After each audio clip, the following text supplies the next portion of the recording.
Extreme Shenanigans Garage. Today we're gonna go through the nitrous system on the Z, and I'm gonna show you guys how I installed it, and I'm gonna give you a little bit of a review on owning the nitrous system on the Z for about a year. It's an NX dual nozzle system that I installed probably about a year ago. I ran it all season long, and we're gonna get right into it here in a moment. We just gotta go out and grab the car and pull it on in here. Well, in true 350Z fashion, the battery is dead, so we're going to go ahead and just push it on in here. We'll be right back. Alright, so we're in here now. We got the car in here. We got it charging up. And here we go. We're going to get right into it. No messing around. We're just going to go right for it, and I'm gonna let you know how I did this. For everyone out there wondering if it's worth it to install nitrous on your 350Z, I would have to say it is worth it, but it all depends on what your end goal is for the car. To me, nitrous is awesome because it has a really low startup cost, right? But it's also got its downfalls. I've been running it for 1 year, and during that year, you know, I've been to the track multiple of times. I've been through probably about like 20-30 bottles, and it's been fun. It's been a good time. Like, the car definitely moves. It's definitely a good improvement for the car, 100%. Now, I was told that I should only run a 70 shot, right? Because that's what's safe, 70 to 100 shot. I've been running a 150 shot. At first, I ran a 70 shot, and I said that's not enough. Then I decided to run a 150 shot, and I had some fun with it. But back here, we got the bottle, and I got a bottle warmer in here, right? Now, my nitrous guy told me that bottle warmer is a bottle warmer, so I just got one off of Amazon for like 75 bucks. And this bottle warmer does the job. It gets the pressure up. It does everything it's supposed to. Right here, if you can see this is my wire that runs up to my Innovate gauge, and that gives me the pressure, bottle pressure. I got a hose right here coming off the bottom of the bottle, if you guys can see that, hopefully. And it runs down there, and it goes right above the diff. It comes up like right around the diff, and then I got it running straight down along the frame rail, basically all the way to the front here. And that line comes all the way to the front, and it ties in right here. This is my nitrous solenoid right here. So I have my nitrous coming in right here. Then I have the dual kit, nozzle kit, right? So I have a T down there on the bottom of the solenoid that has two hoses coming off of it. Because in the intake right here, down over here I have a nozzle. Down over here I have a nozzle, and on this side I have a nozzle in the intake.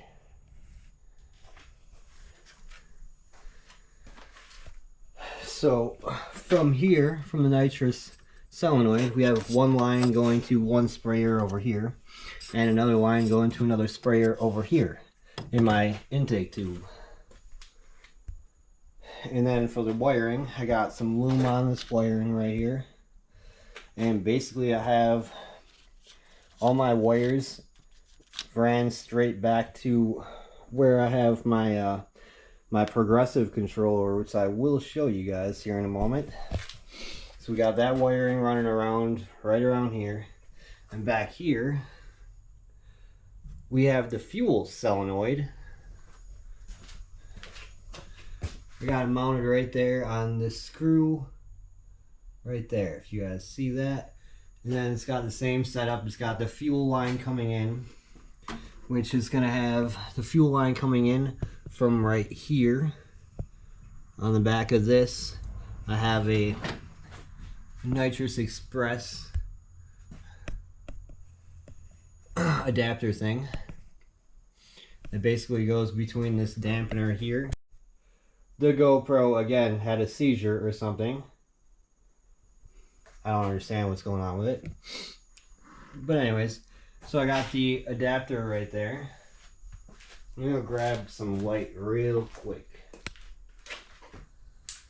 just so you guys can see a little better, because I'm seeing some dark spots in here, and I'm not a fan of the dark spots here.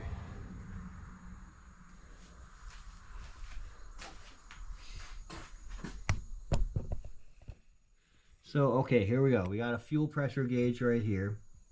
And we got the pull port, and we got one fuel line coming off the back of that, going to the nitrous solenoid. And off of the nitrous solenoid, it's going to be the same thing. I have a dual nozzle on the bottom of it, where one will go to the sprayer here on the left side of the intake, and one will go to the sprayer here on the right side of the intake.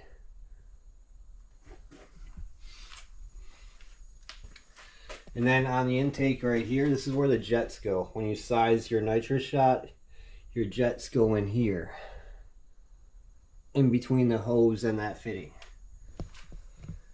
And then we got some wires for the fuel solenoid there. All you have is a ground and a power.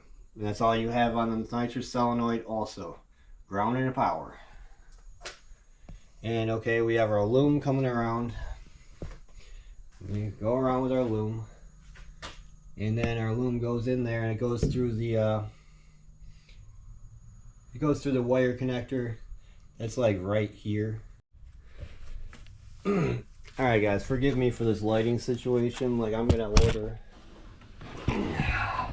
gonna be ordering some mods for the GoPro, because we need to do something about this lighting and this audio on this thing. Anyways, we're getting right back into the nitrous. So we got our wire loom coming down through the back over there, and that goes to our maximizer 5, which is right here. This is our little relay that turns it on and off, basically. So my wiring harness, all this is looking kind of crazy, to be honest with you.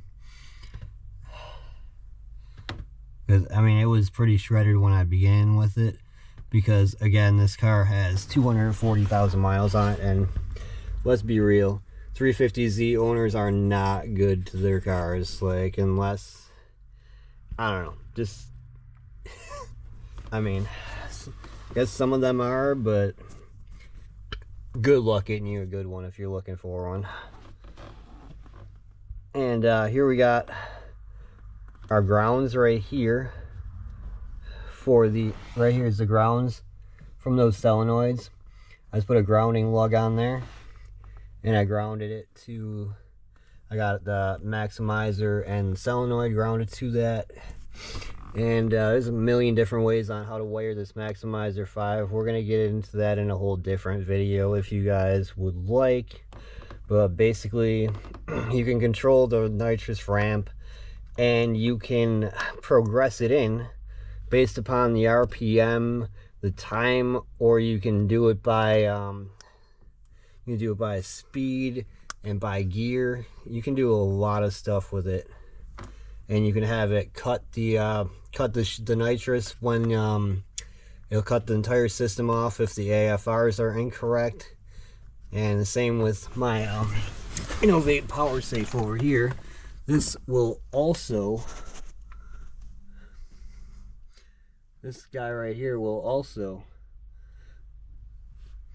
this one just shows the AFRs. I basically got another O2 sensor in my Y pipe for this, and it catches both banks, but it displays the bottle pressure, and it will send the signal for the bottle pressure to my maximizer 5.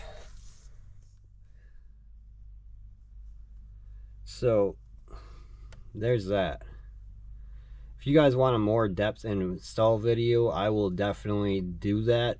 I'm just kind of trying to show you guys how simple it is to set it up, because this is a kit that costs like literally like $1,100, and you, with that $1,100 kit, you can basically add 150 horsepower to your car in like in a matter of 4 or 5 hours. It's not difficult to install. Like, I'm just gonna go over it real quick. Bottle in the back, line from the bottle to the nitrous solenoid. 2 lines from the solenoid to each sprayer. And then you got a line from your fuel to the fuel solenoid. And then you got two coming off the fuel solenoid that go to the intake sprayers also. That's really about all there is to it. And like, you could trigger it any which way, but the kit comes with a wide open throttle type of trigger, and that's how people blow up their cars with nitrous. Like, do not do that. Just don't. You won't have a good time. Like, I mean, I blew up mine, but I mean, that's 100% my fault. I did not switch the map correctly when I was on that run.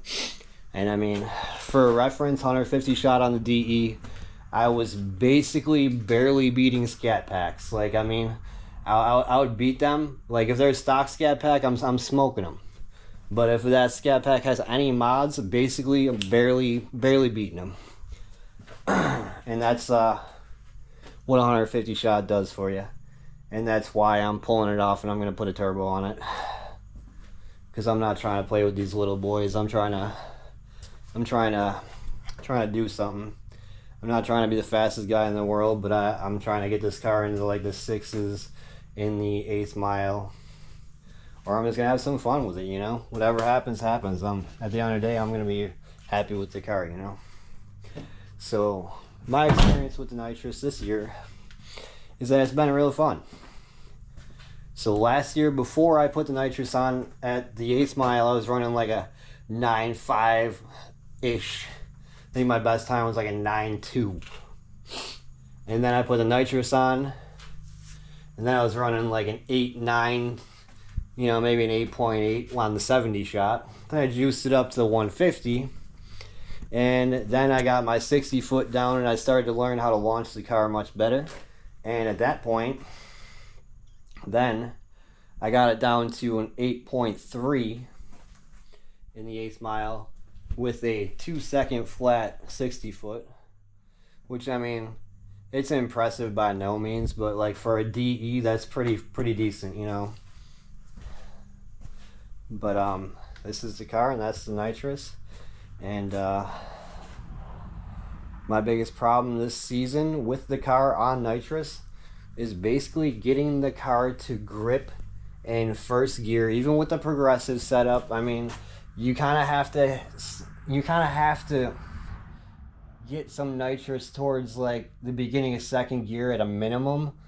And even if you don't even turn the nitrous on until you're in 2nd gear, and you already are in 2nd gear, you know, like, it's just spin city, man.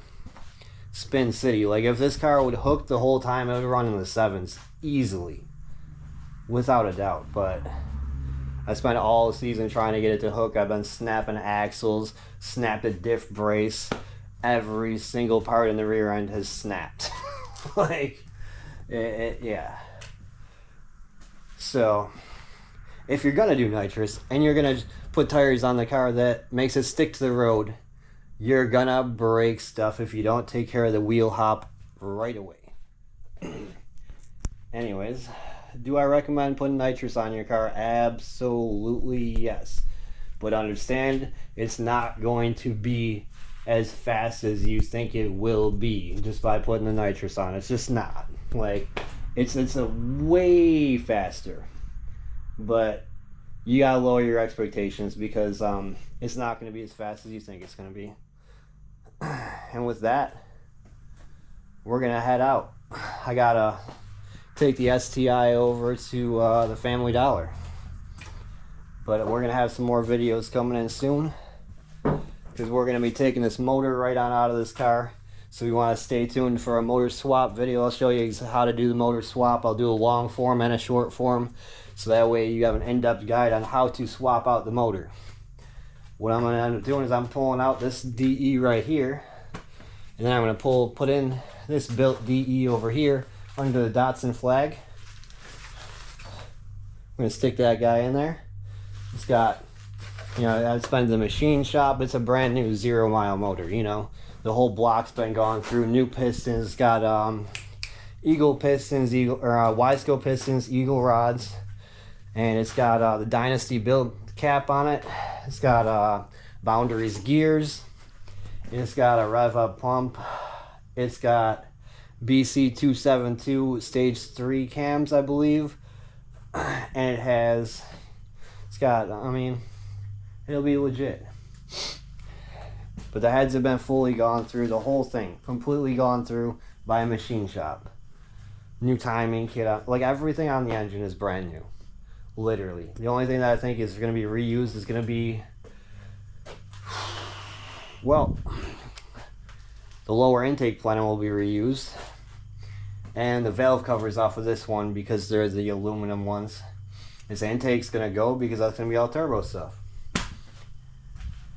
So, yes, installing nitrous is very much worth it, but make sure you keep your bottle pressure up and you have a proper way of monitoring everything, because if you don't, like when this thing blew up, it was a bomb under the hood of the car. A literal bomb. Blew off the black kinetics intake and everything. It just killed the whole car. But somehow I put a new intake on it and it started right up. It was a little bit wonky at first, but you know, it works pretty well. I mean, check out my other videos from a couple days ago.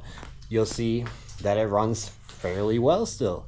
So it still shreds, still launches, still does everything it's supposed to, you know? So I don't understand how this VQ has been taking the torture of 150 shot and all these burnouts and all this crazy stuff lately. And before it, I had 2 separate VQs that blew up on stock power levels.